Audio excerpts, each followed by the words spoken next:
In the beginning was the Word, and the Word was with God. Somebody actually has memorized this. I'm so proud of you. I got me some good Sunday school people in the class, or at least somebody who's done the reading for the day. And the Word was with God, and the Word was God. He was in the beginning with God. All things came into being through him. God, what a philosophical sounding term. Being. It screams to be capitalized, like Hegel or someone like that would do. Being. Do you sit around in your dorm room worried about being? What is the nature of being? What is the nature of existence? Yeah? No? If you do, you're a good philosopher. What has come into being, now that's also very philosophical.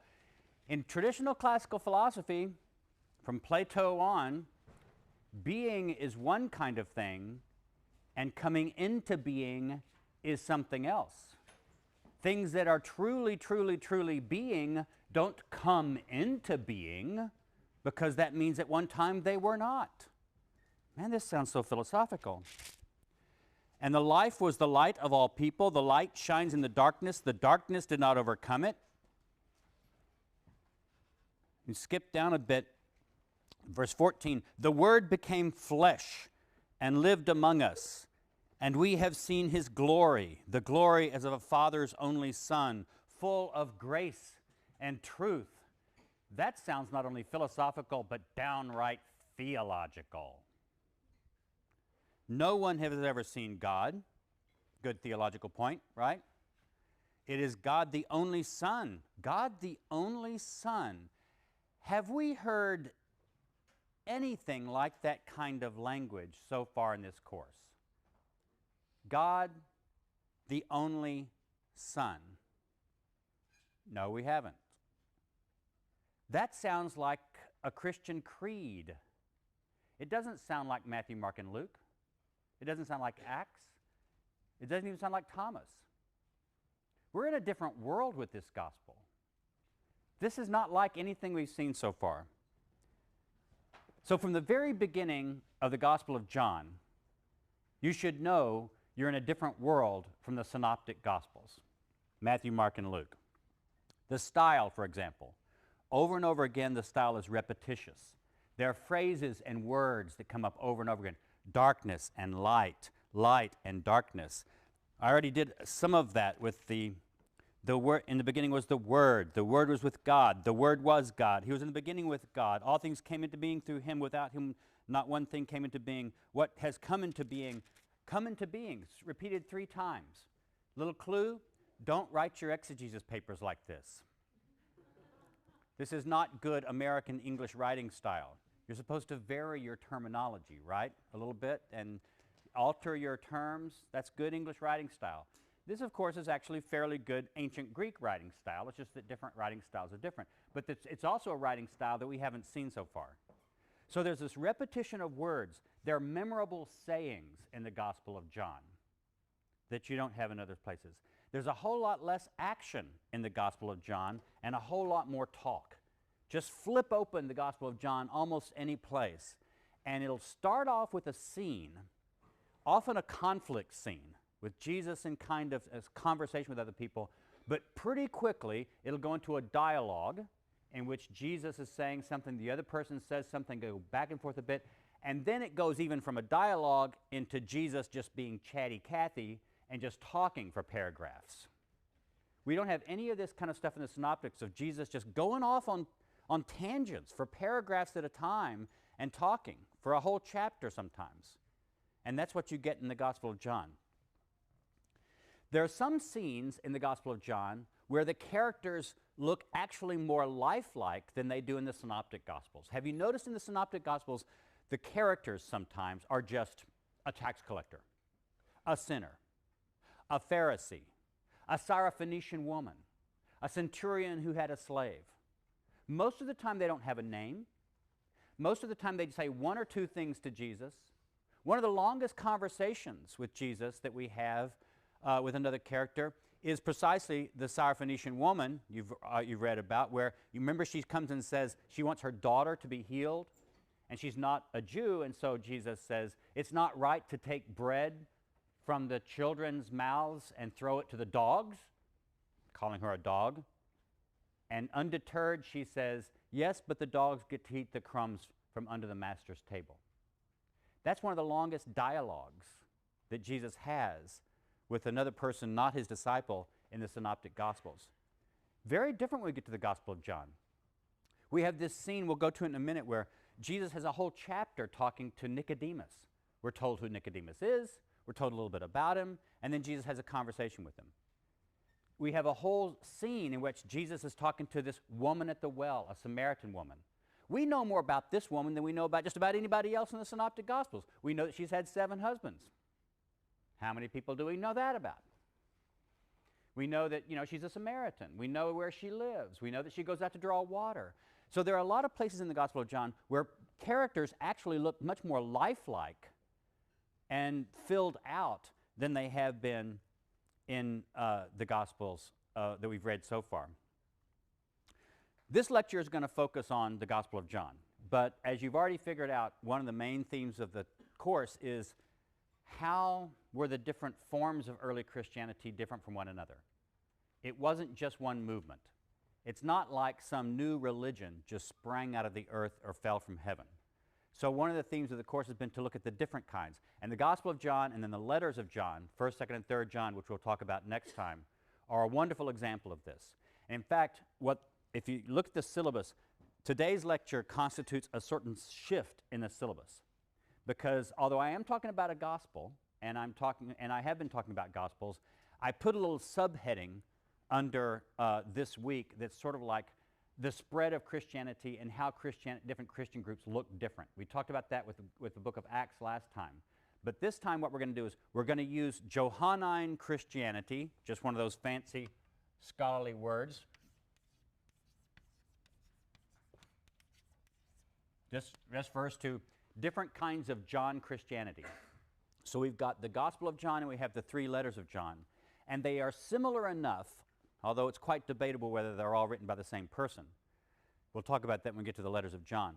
But they're similar enough in their writing style and in their terminology and in their theological themes that we believe that all 4 of these documents, the Gospel of John, 1st and 2nd and 3rd John, represent one form of early Christianity. And we're going to call that Johannine Christianity, or some people might pronounce it Johannine Christianity. It's the same thing.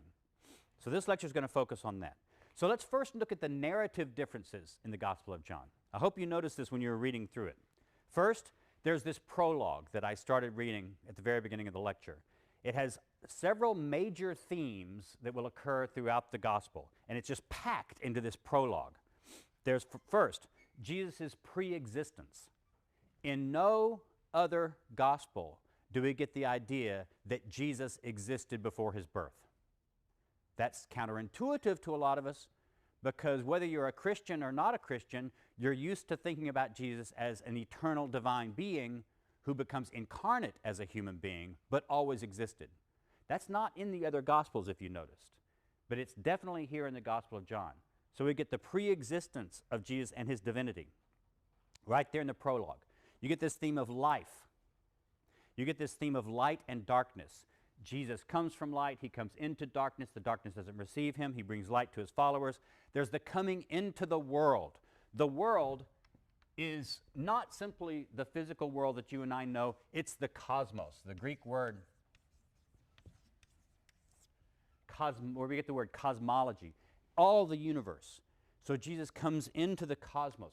So the cosmos as a dark enemy place in which Jesus invades it, in a sense, is one of the major themes of the Gospels that you get right here in the prologue. The world is a place of enmity. The world hates Jesus. The world hates the disciples. The world hates you if you're a follower of Jesus. Birth from God. So there's this idea that people are born from God. Son and father linkage. Over and over again, God is Jesus' father in the Gospel of John. That's true in some of the other Gospels, but it's just much more so in the Gospel of John. John the Baptist as the lesser of the two is introduced right in the prologue. We don't take a while to get to John. We have John the Baptist right in verse 6. There was a man sent from God whose name was John. He came as a witness to testify to the light so that all might believe in him. He himself was not the light. This guy wants you to know from the very beginning, John the Baptist is not Jesus' equal. He's a secondary witness. Just so you don't get confused. There's the idea that the law comes from Moses, but grace and truth come from Jesus. And there's this emphasis on seeing and knowing. As we'll talk about later when I hit some of the major themes of the gospel, seeing and knowing are two definite themes for the Gospel of John, and it's all right there wrapped up in the prologue to the gospel. So John is different from anything else because in this very, very elaborately constructed, poetic-sounding, almost philosophical-sounding prologue, you get lots of the major themes of the gospel just laid out for you. So that's a narrative difference. Another major narrative difference is the relationship of Jesus and John the Baptist. In the Synoptic Gospels, Jesus' ministry does not begin until the arrest of John. Did you notice this? Jesus goes to John the Baptist to be baptized, and it looks like Jesus, in a sense, is almost a disciple of John, although the gospel writers try not to tell it that way. But Jesus doesn't start his own preaching ministry and his own healing ministry until the ministry of John the Baptist is over. So for the Synoptic Gospels, John the Baptist ministry comes here, John the Baptist ministry stops, Jesus' starts. Very clear.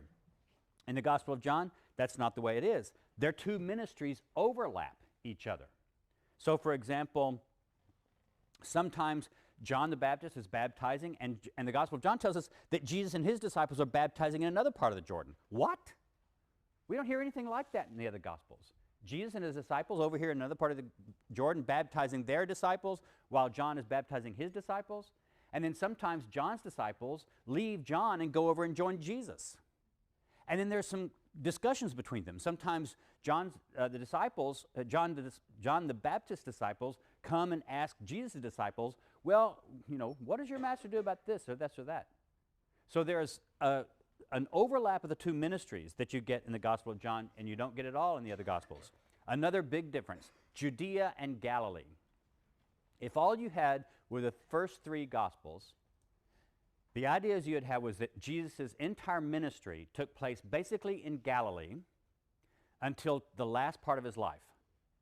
And then he journeys to Jerusalem, and according to the Gospels, he's only basically in Jerusalem for 1 week, and then he's crucified. That's not the way it is in the Gospel of John. In fact, did any of you notice where is the cleansing of the temple incident in the Synoptic Gospels? When does it happen? Come on, come on, come on. Wake up. When does the cleansing of the temple incident happen in Matthew, Mark, and Luke? All three of them. I'm sorry. At the end, right on like maybe Wednesday before he's executed. It happens the last week of his life right before he is arrested. In fact, the Gospels present that as maybe one of the reasons that he is arrested. When does it happen in the Gospel of John? Chapter 2. Is it 2? I can't remember. Is it really 2? Okay. Yes, it happens at the very beginning of the Gospel. I couldn't remember exactly what chapter, but that's good. So the cleansing of the temple happens at the beginning of the Gospel of John, not at the end like in the others. The length of Jesus' ministry. In the Synoptic Gospels, if all you had was Synoptic Gospels, it would look like the ministry of Jesus probably lasted maybe a year, not much more than that. There's just no indication of how long it takes. But he goes to Jerusalem only one time for the Passover, and that's at the end of his life. In the Gospel of John, there are 3 different mentions of Passovers. There's the Passover in chapter 2, verse 13. This is when he goes up to Jerusalem and cleanses the temple there. There's another Passover mentioned in chapter 6, verse 4. And there's another Passover mentioned in 13, verse 1. That is the Passover that's at the end of his life when he's arrested. So there's 3 Passovers that occur in Jesus' ministry according to the Gospel of John. Have you ever heard the tradition that Jesus was 30 years old when he started his ministry, and his ministry lasted 3 years, so he would have been dead at 33? You may have heard that. Do you know how people got that tradition? It's not in the Bible anywhere. They get the 30-year-old idea from reading some passages in Luke and the idea of when he started his ministry. They get the 3 years from reading the Gospel of John. So notice how they've taken one little detail about Jesus' life from Luke, a different detail from John. They combined them together to give you the tradition. But no gospel actually has that teaching in it. Christians have pulled the details from the Gospels together. That's because John's the only one that indicates that according to his reckoning, Jesus' ministry covered at least 3 Passovers. The other Gospels don't have that. Jesus' parents and hometown.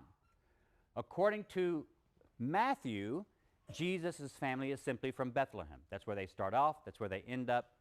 So Jesus' family is from Bethlehem. Jesus later goes to Galilee. According to the Gospel of Luke, Jesus' family is from Galilee. They go to Bethlehem only for the census, and then a month or so after the birth, they go back to Galilee. So we've got differences right there. Matthew simply has Jesus' family from Judea in the beginning, and they end up moving to Galilee after they go to Egypt. Luke has them from Galilee, go to Judea, go back to Galilee. John doesn't have anything about this Bethlehem birth. In fact, he has, in chapter 7, verse 31, people say, how can you be the Messiah? Who says the Messiah is supposed to come from Galilee? The Messiah is not supposed to come from Galilee. The Messiah is supposed to come from Bethlehem. And the writer of Gospel of John, wouldn't this be a great time if he could just say, these stupid Jews, they don't know that Jesus actually was born in Bethlehem, and therefore he is from Judea. He doesn't say anything like that. He just allows the reader, you the reader, to believe that, yeah, Jesus really was from Galilee, and you know what? That doesn't matter. They must have gotten it wrong. They must not have thought that the Messiah could actually come from Galilee, but he can. So again, the Gospel of John, different in its narrative structures. The Last Supper. The Last Supper in the Synoptic Gospels is a Passover meal. The Last Supper in John is not a Passover meal. In fact, also, the Last Supper is not the institution of the Eucharist in John. In Christian churches, we observe the Mass or the Eucharist, and we say, Jesus established this in his Last Supper with his disciples. Do this in memory of me. That goes back to Matthew, Mark, and Luke. The Gospel of John doesn't have that. There's no place in the Gospel of John where Jesus initiates the Last Supper. He doesn't take the cup, he doesn't take the blood and say, do this in memory of me. What happens at the Last Supper in the Gospel of John? He has a foot washing. There's a foot washing ceremony. Notice again what Christian tradition has done here. Any of you know what Maundy Thursday means in Christian churches? Maundy Thursday refers to the Thursday before Good Friday, which is the Friday before Easter. And on Good Friday, according to the tradition, Jesus was executed. The Thursday night before is when he has the Last Supper with his disciples. Now, in many Christian churches, on the Thursday before Easter, not only will they have the Eucharist service or a communion service, but they'll also have a foot washing service.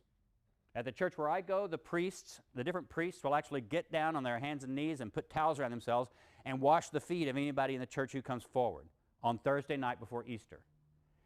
They're doing that in imitation of Jesus' foot washing of his disciples at the Last Supper in John. But notice what we've done here.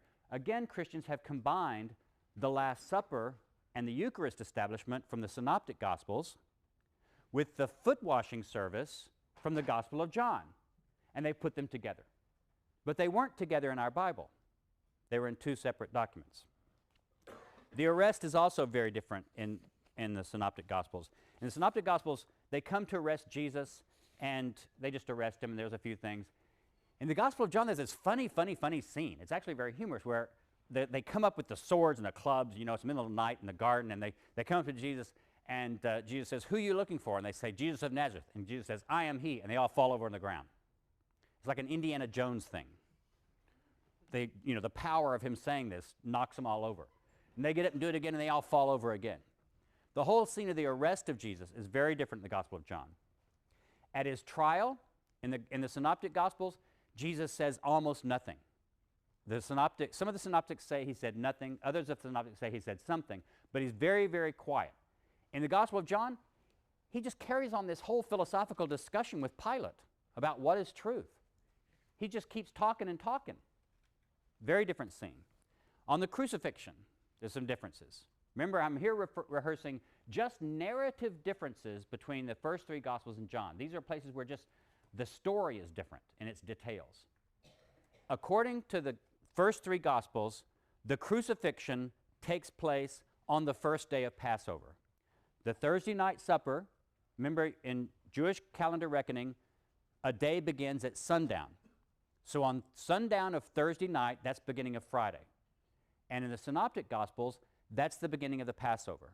So they wait till sundown, and they have the Passover meal Thursday night. And that's the beginning of Friday, the first day of Passover. And it's on the Friday, the first day of Passover, that Jesus is actually executed. That's not the way it is in the Gospel of John. Read the execution narrative in the Gospel of John. According to the Gospel of John, Jesus is not crucified on the first day of Passover. He's crucified on the day before Passover. And how do we know that? Because it says when they were crucifying him was the same time they were slaughtering the lambs in the temple. Notice, it's a wonderful little symbolism, right? Right when Jesus is being slaughtered, the lambs for the Passover meal are being slaughtered. Because what you'd do, of course, if you were a Jew in Jerusalem, you'd take your lamb to the priests on Thursday. You'd have them slaughter it, pour out the blood. They'd take a little bit of it. Then you take it back home to your family or to the hotel where you're staying or to the picnic ground where you're staying, and you cook your lamb, and that's where you have the Passover meal. So according to the Gospel of John, Jesus is executed at the same time that they're slaughtering the lambs, which means he's not executed on the day of Passover, but the day before Passover. Completely different. And the last big narrative difference with the Gospel of John from the Synoptics is this guy named the beloved disciple. Who the hell is the beloved disciple? We don't know who he is. According to Dan Brown and the, what's that awful book? Da Vinci Code, right. According to Da Vinci Code, the beloved disciple is actually a girl, Mary Magdalene. I guess it's because he couldn't believe that Jesus could be, attracted to a guy, so he had to invent a girl to be the beloved disciple. Heterosexist, as, modern novelists are. No, the beloved disciple is a man, and we don't even know who he is. He's Jesus' favorite disciple in the Gospel of John. This character doesn't exist in the other Gospels. He's just not there. Now, tradition has said, who was the beloved disciple? Well, it's the John, son of Zebedee, younger brother of James, son of Zebedee. And if you go to the art gallery, which you will later in the semester, we're all going to take a tour of the Yale Art Gallery, you'll see that when John, son of Zebedee, is depicted in art, he's always depicted as a young man without a beard, very beautiful, almost feminine looking, because he's sort of representing the boy that Jesus loved. Well, we don't know that it was John. The Gospel of John doesn't tell us it was John. It just tells us it's the beloved disciple. So most scholars are just willing to say whoever this beloved disciple was, and maybe it was just a figment of the literary pretensions of this writer. Maybe there was no historical beloved disciple. We don't know. But he's a strong character in this gospel, and he doesn't appear anyplace else but in this gospel. Notice, in all those ways, the Gospel of John is very different from the other three Gospels.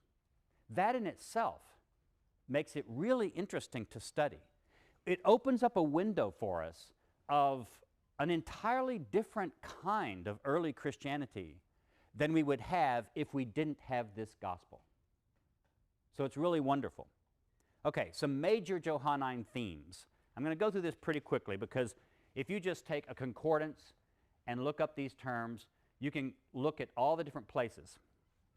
First, notice that some of these main themes, I've already mentioned some of them when I was talking about the prologue, these main themes occur over and over and over again like the ringing of bells in the Gospel of John.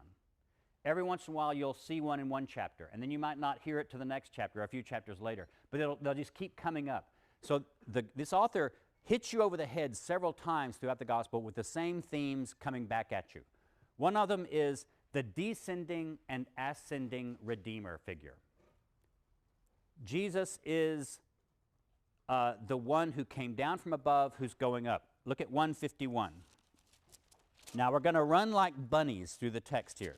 So get your text out and be prepared. Lick your finger. Come on, lick your finger. You're not going to get sick. It's your own finger. 151, and he said to him, very truly I tell you, you will see heaven opened and the angels of God ascending and descending upon the Son of Man. So the angels are ascending. Look at 3:13. No one has ascended into heaven except the one who descended from heaven, the Son of Man. Look at 3:31. The one who comes from above is above all. The one who is of the earth belongs to the earth and speaks about earthly things. The one who comes from heaven is above all. And I could go on. 132, 638, 641, 658, 2017. Just look up this coming and rising and look up these words in a concordance, and you'll find they recur over and over in the Gospel of John. Very similar to that one is the theme of being lifted up. So Jesus in 3:14, in 12:32, in 8:28. You don't need to remember these numbers because you can look at a concordance and you can read this and you can just mark out in the margins of your Bible whenever you see this idea. In all of those, Jesus is the one who will be lifted up. And this is a puzzle. One of the things we'll find is the Gospel of John likes puzzles. He likes riddles. So what does this mean when Jesus talks about the Son of Man being lifted up? Does it mean his ascension into heaven? Does it mean his resurrection from the dead? Does it mean his being put on a cross? Because when you nailed somebody on a cross, you did it on the ground and then you put them up like this. So does the lifting up of the Son of Man refer to his crucifixion or his resurrection or his ascension, going back to the Father? It's a puzzle. We're never told exactly. And that's one of the wonderful things about this text is that it plays with you all the time. It wants you to wonder about what's being meant here. So that lifted up is one of the themes that goes along with this going up and coming down. And then another part of that theme, see these themes get complicated, is when Jesus says, everyone who comes to me when I'm lifted up, I will lift up. So Jesus says he will lift up people who are his disciples. So this going up and coming down is all the way through the Gospels. That's one of the main themes. I mentioned seeing. Okay, we're going to run like bunnies through the text. 1:18. No one has ever seen God. It is God the only Son who is close to the Father's heart, who has made him known. Oh, now see, I should have told you. Knowing is another theme there. We got two themes right in the same verse, seeing and knowing. And the relationship between seeing and knowing in the Gospel of John is also difficult. It's not always clear. Do you know by seeing, or does seeing lead to an inadequate form of knowing? These are big exegetical problems that the Gospel of John poses and scholars argue about. Look at 134. And I myself have seen and have testified that this is the Son of God. Okay, I have seen. Look at 139. He came to them, come and see. They came and saw where he was staying. In other words, just look in a concordance for every time you find the word see, saw, seeing. And you'll just find it over and over again. Chapter 3, verse 3, chapter 3, verse 11, chapter 3, verse 32, chapter 3, verse 36. Several right there in chapter 3, et cetera, et cetera, et cetera. And again, it's always a little bit difficult to figure out, do you have to see to have faith in the Gospel of John? Or, because it sounds like one place toward the end of the Gospel, Jesus says, blessed are those who believed without seeing. He says to Thomas, blessed are you. You saw and so you believe, so that's okay. Blessed are those who have not seen and believe. So is seeing an inadequate form of faith? Is it better to have faith without seeing, or is seeing necessary for faith? It's a problem. I already mentioned knowing, but I could do the same kind of thing. Chapter 1, verse 18, chapter 8, verse 55, chapter 14, verse 17, over and over again. Where Jesus came from and where Jesus is going is a major theme. With the Jews, often he'll say, you can't go where I'm going. And they say, what is he talking about going? Is he going to go out to the Greeks and preach to the Greeks? Is he going to go back to Galilee? What is he about going? So people are always misunderstanding this. And then one of the other points is signs. What are signs in the Gospel of John? Notice the Gospel of John has other differences that I haven't even mentioned. For example, remember in the Synoptic Gospels there are lots of exorcisms of demons. Jesus is going around a lot casting out demons from people. And the demons even confess him. Do you know there's not one exorcism in the Gospel of John? Jesus is not an exorcist in the Gospel of John, as he is in the other three Gospels. Why is that? Obviously, this writer knew that there were stories circulating around that Jesus cast out demons. Why does he not have Jesus doing any casting out of demons in his Gospel? I don't know. There's probably a dissertation there somewhere, if you can find an answer. Look at 2:11. So one of the things is that in the other Gospels, they talk about Jesus' miracles, his healings, but a term preferred by this Gospel writer is sign. He talks about the things Jesus did as signs. Now, there's not a lot of them. Jesus doesn't do a whole lot of miracles in the Gospel of John. He does some big, important ones that become famous. For example, turning water into wine, which is, of course, every college student's favorite miracle of Jesus. If only he had turned it into beer, that might have been a little bit better, right? But Jesus is famous for turning water into wine, one of his major miracles. It's only in the Gospel of John. It's not in the other Gospels. So some of Jesus' famous miracles are in the Gospel of John, but they're not called miracles in John. They're called signs. So look at 2:11. Jesus did this. The first of his signs, this is the turning the water into the wine, in Cana of Galilee, and revealed his glory, and the disciples believed in him. Notice, the first of his signs. Let's look over a little bit. 4:54.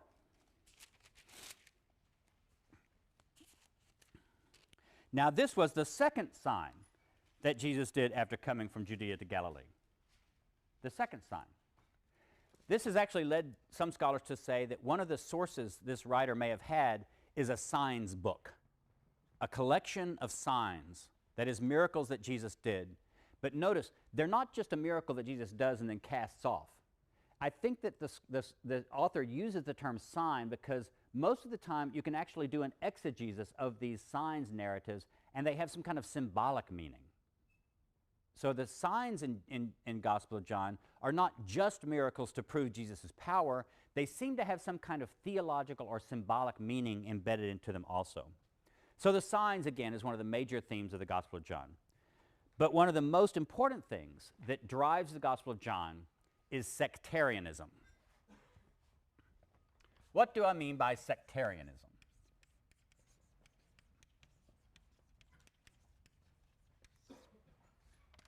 According to sociology of religion, a sect is not necessarily just an insult. In other words, you don't just say, oh, you're just a member of some crazy little sect out there handling snakes or doing other kinds of things.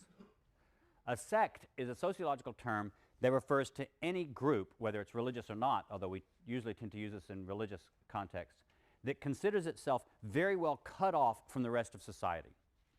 So, for example, I grew up in a very, very sectarian fundamentalist church in Texas.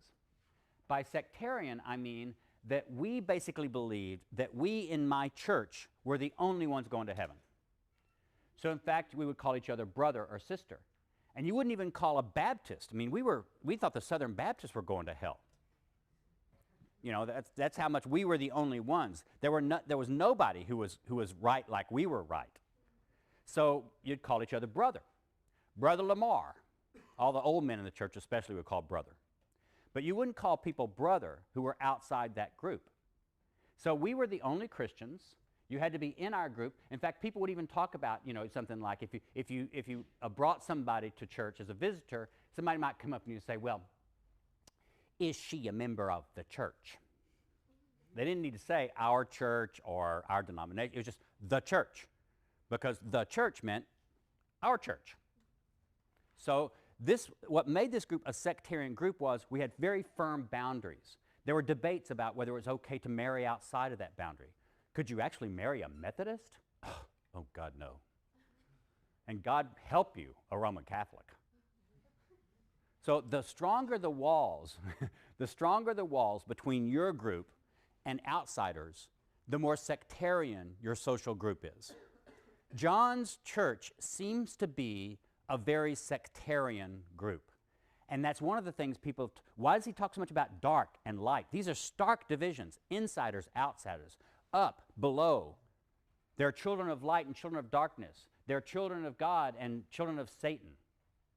There's no in-between. There's no gray area. You're either in or you're out.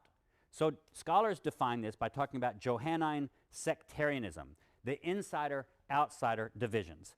And we're going to look at one place where that comes up. Look at chapter 9. I'm going to spend a little more time with this chapter because some scholars have used this to say what's going on in the Gospel of John. So get chapter 9, get your Bibles out. You know, I may lie to you. This is a story about Jesus healing a man born blind.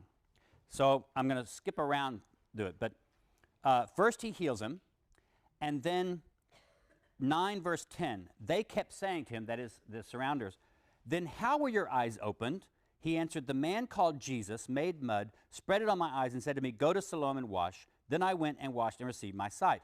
They said to him, "Where is he?" Notice this. Where is he? How are your eyes opened? And he says, "I do not know. No, no, no, no. I now see. Where is he?" They brought him to the Pharisees, the man who had thrown him around. Now it was the Sabbath day. Now wait a minute. This is verse 13 for crying out loud. We've been 12 verses into this chapter, into this story, and only at verse 13 are we told that it's the Sabbath day. Why not? Why is that? Well, because apparently what started out as a simple healing story, this author has decided to turn into a conflict story. Have you noticed it in a lot of the stories of the Gospels? Some stories just seem to be straightforward miracle stories.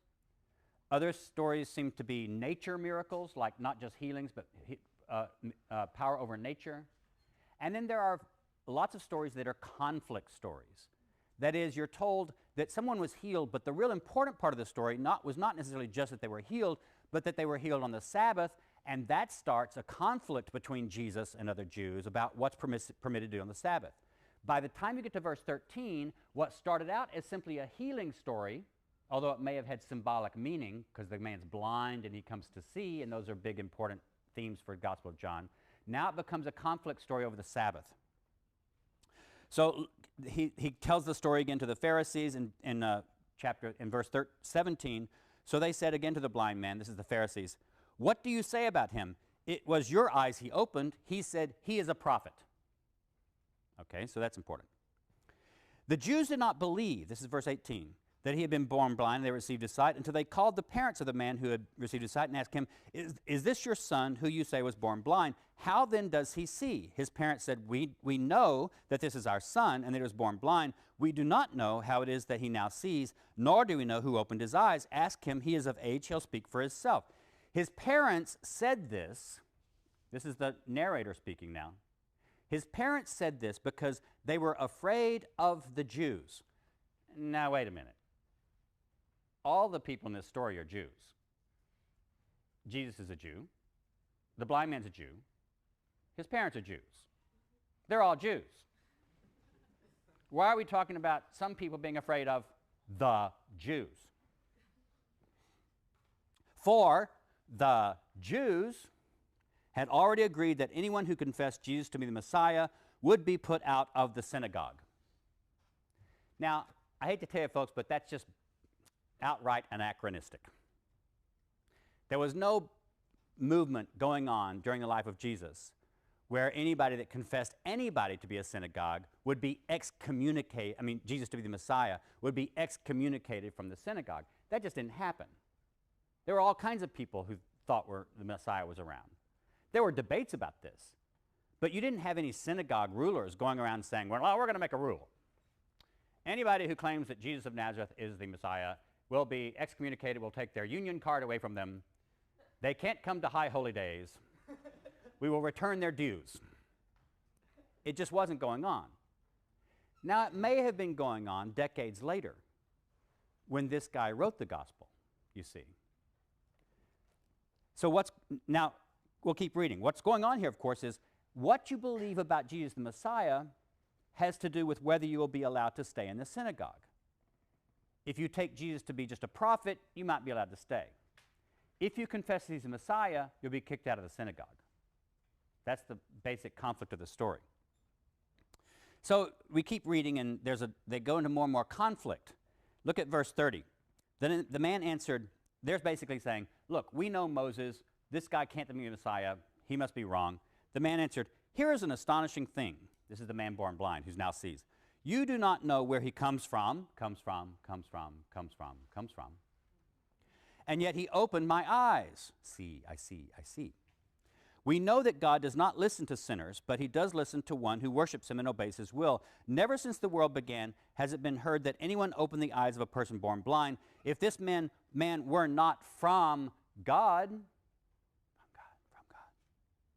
he could do nothing. They answered him, you were born entirely in sins, and are you trying to teach us? And they drove him out. They kicked him out of the synagogue. Jesus heard that they had driven him out, and when he found him, he said, do you believe in the Son of Man? He answered, and who is he, sir? Tell me so that I might believe in him. Jesus said to him, you have seen him, and the one speaking with you is he. He said, Lord, I believe, and he worshipped him. Jesus said, and this is how the story ends, okay? So this must be important. I came into this world for judgment, so that those who do not see may see.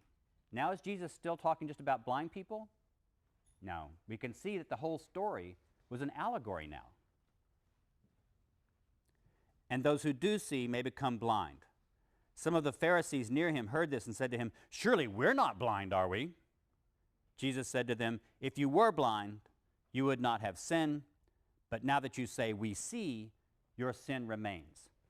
Some scholars have pointed out that what's going on with this chapter, chapter 9 in John, is a wonderful way to see how the writer himself has taken what may have been a simple miracle story that he got from tradition about Jesus healing a blind man.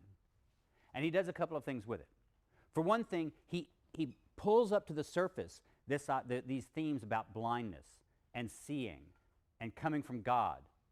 And this all plays into the identity of Jesus as the Messiah. And then he tells the story like the blind man is sort of like someone who comes to faith in Jesus as the Messiah, and he recognizes it. But sure enough, if he really confesses that, he's going to be thrown out of the synagogue. And so he leaves the synagogue and he joins up with Jesus. He's thrown out of the synagogue. He becomes a disciple of Jesus. In other words, allegorically speaking, he has to leave the synagogue, and therefore he becomes a member of John's church. There are other people who suspect that Jesus may well be the Messiah. They want to confess him, and they don't do so because they're afraid about being excommunicated from the synagogue. Notice how this story has become an allegory for what's going on in the time of the writing of the piece itself.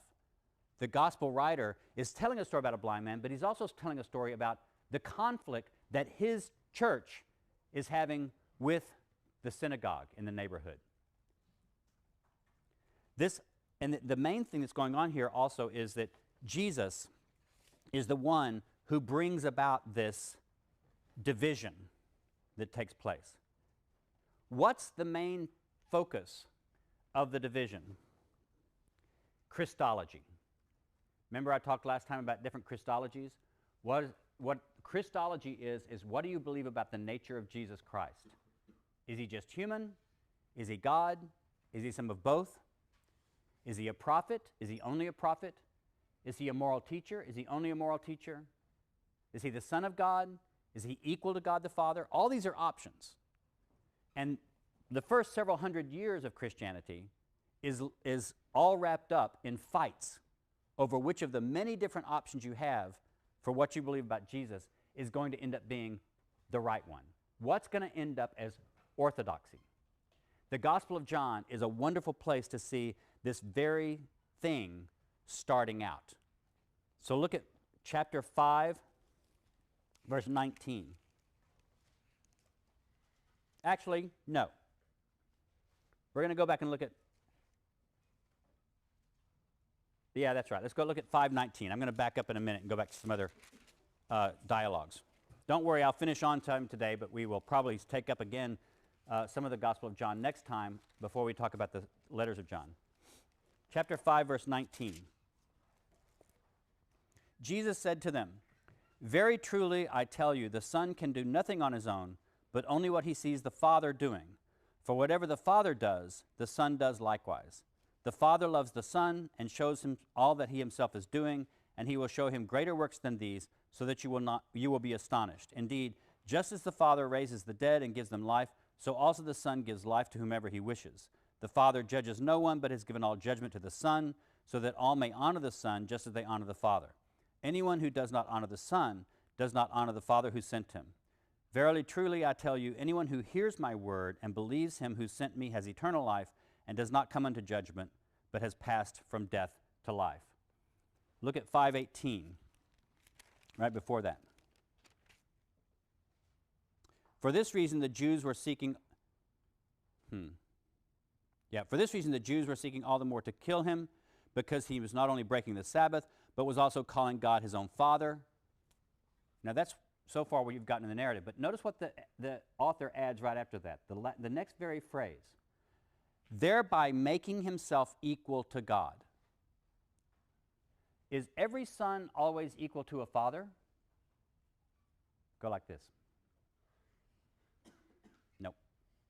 All sons are not equal to all fathers. The gospel writer is editorializing because this is what he believes. He believes that not only is Jesus God's son in some kind of derivative sense, he believes that by saying that Jesus is God's son, he's actually equal to God the Father. And look at 8:58. We're going to come back and talk about chapter 8 next time.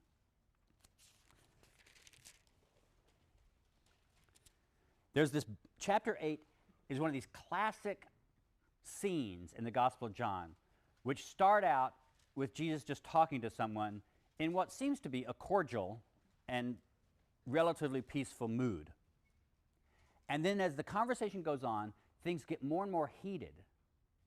And people accuse Jesus of things, but Jesus is just as bad. He accuses people of stuff all the time, ridiculous stuff sometimes, like they're children of Satan. And the whole thing ends up with this big division, and everybody's starting to throw things at each other. And then the next chapter will start, and you'll see them talking again, and again it comes down to a big division. So this is the end of chapter 8, which is one of these scenes of a discussion turning into a fight, turning into a brawl, turning into a division. And where does it end? Verse 58, chapter 8, Jesus said to them, "Very truly, I tell you, before Abraham was, I am." So they picked up stones to throw at him. Isn't that interesting? All he has to say is, I am. Why is that so much of a problem? Where does I am come from? Yes? That's the declaration of what God is when God says, I am, to whom and where in the Bible? Moses in front of the burning bush. Exactly. The very name of God, which those of us who are non-Jewish, we usually say is Yahweh. There are only 4 letters, right, in Hebrew. And those 4 letters don't have vowels attached to them. So we're not really sure how to pronounce them. In your English Bible, they're usually translated by Lord in small caps. Whenever you see Lord in small caps in your English translation of the Hebrew Bible, that means that the tetragrammaton, the 4 letters of God's name, are in the Hebrew. But according to pious Jewish usage, you never pronounce those. So you would say something like the Lord as a substitute. And that's the way in the Greek Bible it does. Since the Greek Bible didn't know what the name was, it just would say Adonai or the Lord or something like that. And so we use that in English translation. But the scholars think that perhaps the best translation for those 4 letters as they occur in Exodus is beingness, or I am. Notice what Jesus is saying. He's claiming to be the one who spoke to Moses out of the bush. That's radical. That's way more radical than anything we've seen in the other Gospels. Jesus could be the Son of God and still not be God. Jesus could be the Son of the Father and still not be equal to the Father. Jesus could be the Messiah and still not be divine. And Jesus could be even the Messiah and divine and still not be I am. In the Gospel of John, nuh-uh. Jesus is I am. He's the one who spoke to Moses. It's no wonder that the Jews tried to stone him. We'll talk about that further next time.